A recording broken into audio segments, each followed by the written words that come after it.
isso. Tá aí.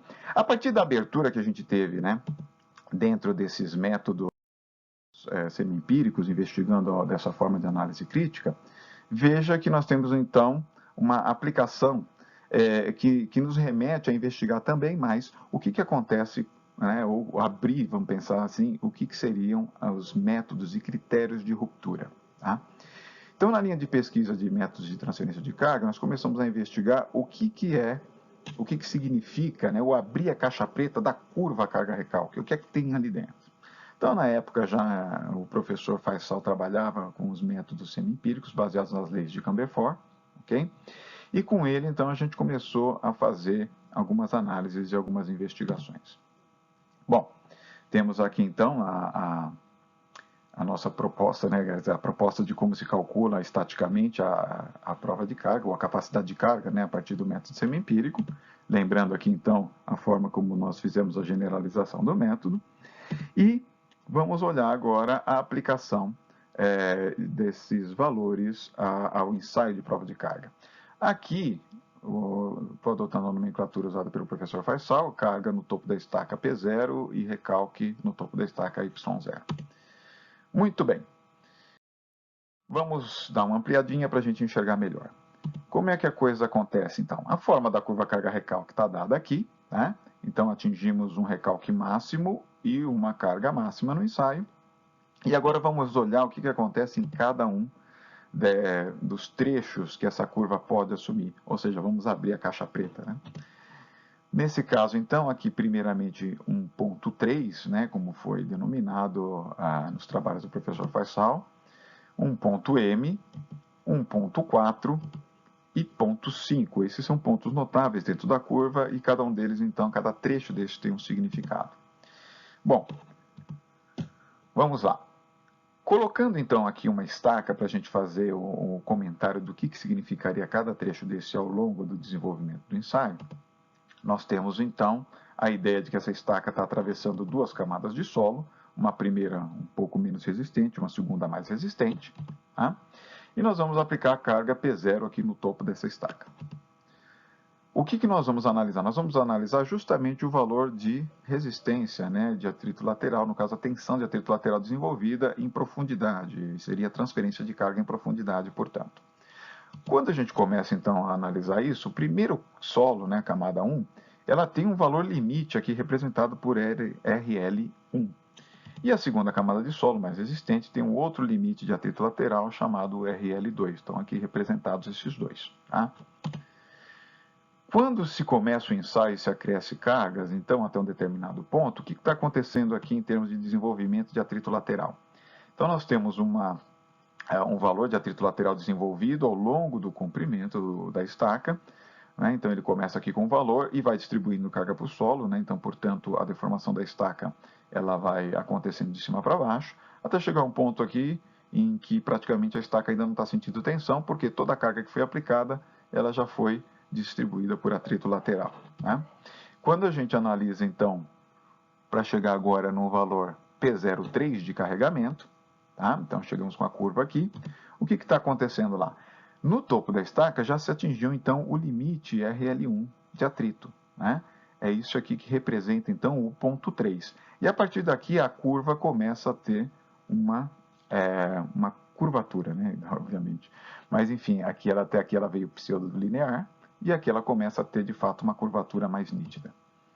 Ora, nesse ponto a gente define o que se chama de recalque μy1, que é justamente o recalque atribuído e correlacionado com a gente atingir o limite no topo da estaca, o limite de atrito lateral. Bom, avançando então nesse trecho de 3 até o ponto M, nós temos que o atrito vai sendo alcançado no seu valor máximo em profundidade. Né? Então, o que acontece é que essa curvatura, na verdade, da curva, ela ocorre justamente por essa transição que vai acontecendo aqui, desde o topo da estaca até a sua interface na camada. Né? Então, a curvatura é devido a este comportamento. Tem uma equação para a gente trabalhar que depois a gente vai ver. Então, até atingir o ponto M. O que representa o ponto M? É exatamente quando eu aplico uma carga tal em que eu alcanço o limite de valor de atrito lateral até a profundidade em que eu começo a ter a segunda camada. Então, toda a camada superior agora, né, chegou e atingiu o seu valor de limite de atrito lateral, e eu vou começar agora a solicitar a camada inferior. Então, esse ponto M representa exatamente essa situação. A partir daí, nós temos uma elevação de carregamento, né? E a gente está vendo aqui que os recalques vão acontecendo, né, no topo e na base da estaca. E passando para uma maior carga agora, nós vamos começar a entrar agora, então, olha lá, a desenvolvimento do atrito na camada inferior, ok? Então, toda a camada superior já está no seu limite de atrito, está, portanto, escorregando a estaca aqui, e aqui eu ainda estou desenvolvendo o atrito na segunda camada. Quando eu atinjo o valor de carga P04, o que vai acontecer? Eu atinjo o limite de atrito lateral na segunda camada também. E aí eu começo a ter a evidência mais clara do que é o comportamento de ponta. E o comportamento da ponta, portanto, né, a partir desse valor de recalque Y04, vai ser dado por um trecho linear aqui, que define então o comportamento do solo abaixo aqui, ou que tem abaixo da ponta, até que se atinja um recalque Y05, que de fato seria o valor que está associado com a ruptura, ou seja, a ruptura nítida, onde eu tenho aquele desenvolvimento assintótico da estaca, tá? Ou dos recalques em relação ao topo da estaca. Muito bem, essa é a forma de aplicação do método. Cada um desses trechos agora, ele tem uma equação própria, né, que eu não vou detalhar 100% delas, tá? Mas aqui no caso, esse trecho 3, 4, ele tem uma equação que tende a ser um valor parabólico, então, portanto, agora já dá para a gente perceber por que a investigação da curva carga-recalque e o critério de ruptura a gente fez também com curvas parabólicas, tá? E a forma como esse fator beta' varia do ponto 3 ao ponto 4 depende justamente da posição em que eu tenho o limite de atrito lateral sendo alcançado. Então, só para a gente identificar, né, esse valor H' que aparece aqui na equação da beta', ele está associado justamente com uma posição intermediária aqui, olha lá, onde eu estou identificando, na verdade, o quanto falta ainda para que eu atinja o valor de atrito limite ao longo de toda a estaca. Então, está aqui, entre esse valor H' aqui, e é ele que vai, então, dentro desse fator aqui, desse coeficiente dessa equação, dar a curvatura desse trecho da curva carga-recalque. E, finalmente, aqui, né, a equação que leva em conta, então, o comportamento do solo na ponta, tá? Então, através desse fator R e a área da ponta, que está aqui no trecho 4, 5. Ok. Toda essa forma de análise, então, está lá descrita também na nossa dissertação de mestrado, e pode ser investigado aí, que se vocês olharem os demais trabalhos, também aparece lá com alguma frequência. Vamos avançando, então. Um pouco mais adiante, a professora Faisal, então, trabalhou com o Lazo para desenvolver um método que fosse aplicável a estacas curtas, né, que era uma das dificuldades até então. Esse método foi chamado de método das duas retas e, basicamente, ele trata da definição do que seria o atrito lateral a partir do encurtamento da estaca, pensando aqui, né, então, a rigidez estrutural da estaca multiplicado com o fator 2. Essa reta aqui representa, então, que seria o encurtamento da estaca sob as cargas, né, que estão sendo aplicadas. Esse fator 2 aqui, ele é identificado como sendo um valor que define a forma de distribuição do atrito lateral ao longo da profundidade. Nesse caso, o valor 2 está relacionado, então, com uma distribuição constante do atrito lateral ao longo da profundidade. E, pegando aqui e prolongando essa reta de ponta, a intersecção entre essas duas retas, nós temos a definição do que seria o atrito lateral desenvolvido no ensaio. E olha lá, esse coeficiente μ, que aparece aqui também no recalque μy1, ele leva em conta se a estaca é escavada ou no primeiro carregamento, ou se ela, por exemplo, foi cravada, onde eu tive desenvolvimento do atrito lateral indo e vindo, ou seja, subindo e descendo durante o processo de cravação. Então, tem coisas a mais aí a serem discutidas, mas o que nos interessa é identificar a separação desse valor de atrito lateral, tá? Porque com ele eu consigo comparar o valor de atrito lateral que foi estimado pelo método semi-empírico, né? Muito bem. Uma coisa interessante é ver, então, que se eu consigo definir o atrito lateral a partir dessa metodologia, eu também tenho como interpretar qual é o valor de ruptura da ponta, né? E isso, então, nos permitiria comparar com o método semi-empírico.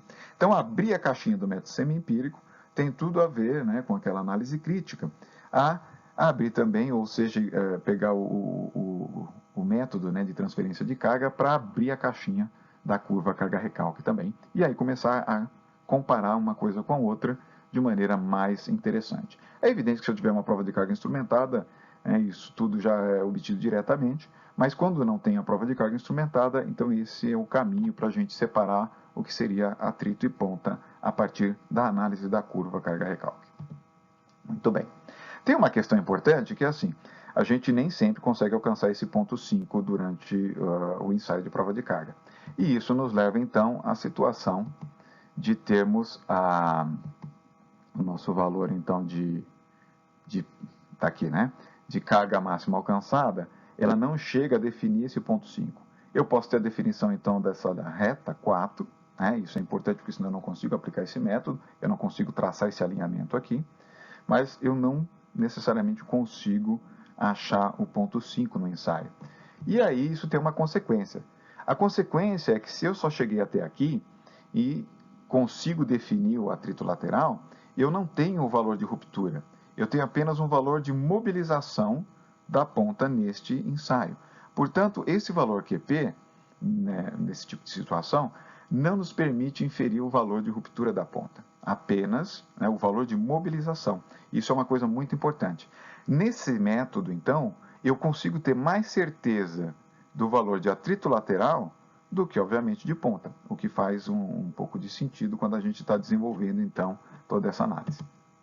Bom, isso está bem discutido num trabalho de 2008, quem quiser pode fazer o acesso aqui via QR Code.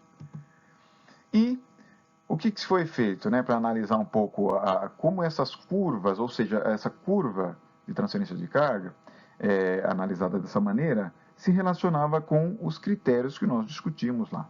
Então, foram trabalhos que foram desenvolvidos ao longo do tempo para tentar correlacionar o que seriam as curvas, né, desses critérios tão utilizados para análise ou para obter uma carga de ruptura a partir da curva de ensaio, em função de, né, uma comparação com o método que permite dissecar um pouco o que acontece em cada trecho dessa curva. Essa parametrização aqui, que é o valor de carga aplicado em função da carga de ruptura que cada um desses critérios define, é para que se possa fazer uma análise comparativa de fato. Então, em 2008, esse trabalho está apresentado nessa linha, tá? Mais alguma coisa importante? Sim, em 2008 também, a gente tem um outro trabalho onde nós desenvolvemos uma forma de se estimar os pontos 3 e 4 a partir dos valores de SPT e, portanto, estabelecendo uma relação mais direta desses fatores aqui da generalização dos métodos, né, os fatores que foram propostos a partir dessa generalização, com os pontos de ensaio. Então, esse trabalho aqui, a gente discute um bocado disso, e aí faz uma ligação do método semi-empírico com o método de transferência de carga de uma maneira mais íntima, tá? Então, vale a pena dar uma olhada nesse trabalho também. Na sequência,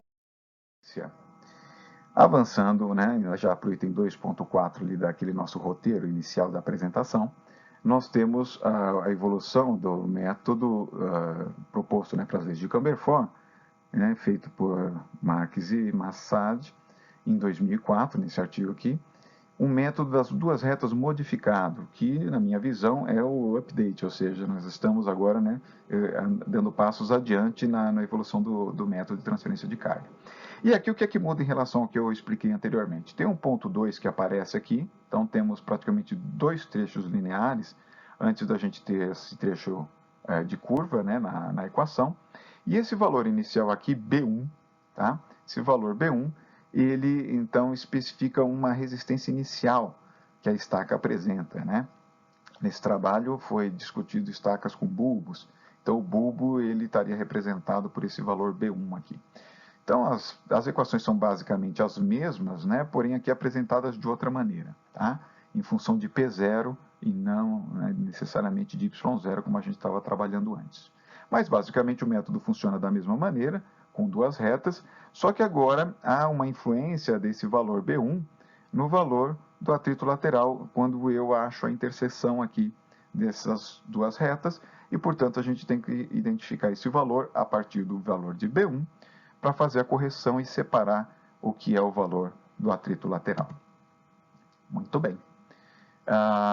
Na sequência aqui, teve uma outra forma importante da gente analisar. Essa outra forma importante que a discussão é o seguinte, né? Quer dizer, como você pode ter certeza que esse aqui é o melhor método de você aplicar? Então, na verdade, o método de Randolph e Rose, ele é um método, né, que, do ponto de vista então da bibliografia internacional, é um método também muito importante de transferência de carga. E aí a gente comparou esses métodos no outro trabalho, né? E aqui está a equação original dele, tá? E basicamente, essa equação original do método Randolph nós analisamos para ter uma comparação e identificar a relação entre esse método das duas retas, né? E aí o que acontece é que ele fornece, né, praticamente uma reta média aqui. Então, ajustando todos os valores segundo a proposta do Randolph e do Rose, a gente tem então uma reta média que representa o que seria o conjunto da prova de carga, né? E isso está analisado, então, num trabalho lá de 2008 também, nesse caso 2008B. E, dada essa diferença, então, né, que existe esse trecho linear, eu identifiquei que o que falta é justamente colocar o limite de atrito que o método das duas retas coloca. E aí, tratando, né, da mesma nomenclatura e forma de pensamento do trabalho original, eu propus aqui um acréscimo, né, que permite, então, transformar o mesmo método Randolph nos resultados das duas retas modificadas, ou seja, esses dois métodos têm uma correlação muito forte entre si. Então, não preciso aplicar os dois, né? Então, pensando sempre na análise crítica, né? Eu não preciso aplicar os dois. Por quê? Porque eu, conhecendo como este aqui se relaciona com este, eu posso escolher um deles e aplicar. Então, eu continuo trabalhando com o método do professor Faisal nesse contexto, tá? Mas são métodos, então, que funcionam da mesma maneira. Bom, já chegando no nosso item 3, linha de pesquisa, então, critério de ruptura, nós vamos trabalhar agora com o conceito da rigidez de decor. E